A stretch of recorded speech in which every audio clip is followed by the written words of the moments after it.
बनावट कागदपत्र तयार करून धुळ्याच्या शासकीय दूध डेअरी भागातील जागा बळकावण्याचा प्रयत्न अरुण मदने नामक स्थानिक व्यक्ती करत असून या प्रकाराला विरोध केल्याने पोलिसांना हाताशी धरून मदने हा खोटे गुन्हे दाखल करण्याची दाट शक्यता आहे।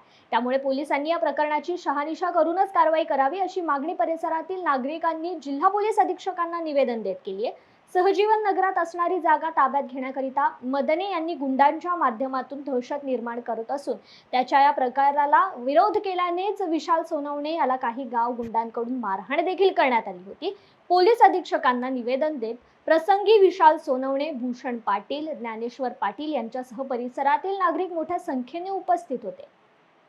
मी विशाल प्रवीण सोनवणे, सजीवन नगर भागात शासकीय दूध डेअरी परिसरात प्लॉट नंबर 487 तिथे काही कागदपत्र तयार करून अरुण भगवंतराव मदने यांनी काही 5-6 प्रॉपर्टीवर त्याने कागदपत्र नाव लावून त्याचा ताबा घेण्याचा प्रयत्न करतो व काही ओपन पेज जागेमध्ये बांधकाम करून ती जागाही बळकावण्याच्या प्रयत्नामध्ये आहे आणि आम्ही त्यांना विरोध करतो। तर तो आमच्यावर खोटे गुन्हे दाखल करण्यासाठी इथे सिटी पोलिसला येऊन आमच्या घरी पोलीस गाड्या पाठवतो व आम्ही त्यासाठी साहेबांना निवेदन देण्यात आलो होतो का काही कोणत्याही गुन्ह्याची शहानिशा केल्याशिवाय गुन्हा दाखल करू नये, यासाठी साहेबांना आम्ही निवेदन देण्यासाठी आलो होतो।